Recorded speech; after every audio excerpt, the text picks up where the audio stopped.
Ya, terima kasih atas kesempatan yang diberikan bagi saya untuk mempresentasikan hasil kerja saya.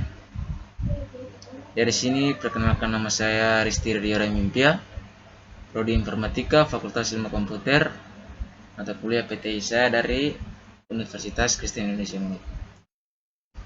Ya, di sini kita akan membahas tentang pengertian teknologi web, sejarah teknologi web, teknologi website, dan developer wajib kuasai, unsur-unsur web, jenis-jenis web. Maksud teknologi web, pengertian teknologi web yaitu teknologi yang berhubungan dengan antarmuka untuk menjembatani server web dan klien mereka. Teknologi web mencakup bahasa markup, bahasa pemrograman, dan standar untuk mengidentifikasi dokumen serta tampilan. Yang berikutnya sejarah website. Website pertama kali ditemukan oleh Sir Timothy John Tim Berners-Lee pada tahun 1991. Website terhubung dengan jaringan. Tujuan dari dibuatnya website pada saat itu yakni untuk mempermudah tukar-menukar dan memperbarui informasi kepada sesama peneliti di tempat mereka bekerja. Dengan demikian, pengertian website saat itu masih terbatas tukar-menukar informasi, bukan pengertian website secara terminologi. Website dipublikasikan ke publik setelah adanya pengumuman dari Kern pada tanggal 30 April 1993. Kern menyatakan bahwa website dapat digunakan secara gratis oleh semua orang. Pada saat ini pengertian website sudah masuk ke dalam ranah publik karena sudah bisa digunakan oleh semua orang dimanapun dan kapanpun. Yang berikutnya teknologi website dan developer wajib dikuasai. Yang pertama, browser. Browser layaknya seorang penerjemah antara si pengguna dengan internet. Ia memproses permintaan pengguna dan menampilkan hasil yang mereka inginkan berdasarkan kata kunci atau keyword yang diketik. Yang kedua, HTML dan CSS. HTML adalah bahasa pemrograman yang pertama kali kamu harus pelajari, sebab berkatanya sebuah browser jadi tahu apa yang harus ditampilkan para penggunanya. Namun, mempelajari HTML kamu juga harus tahu apa itu CSS. CSS merupakan singkatan dari Casting Style Sheet, dan ia menggambarkan bagaimana sebuah elemen HTML ditampilkan di layar. Yang ketiga, framework pengembangan website. Framework pengembangan website adalah titik awal dari alat yang harus digunakan seorang developer sebagai pengganti untuk melakukan tugas sederhana dalam membuat website. Yang keempat, bahasa pemrograman. Seperti yang kamu tahu, untuk bisa berkomunikasi dengan komputer perlu adanya bahasa pemrograman tertentu. Dengannya kamu bisa secara spesifik menentukan apa yang harus komputer lakukan dengan perintah bahasa pemrograman.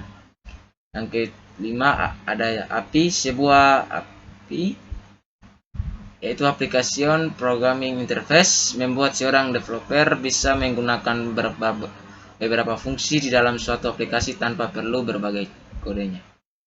Ya, ada juga yang keenam, itu data format.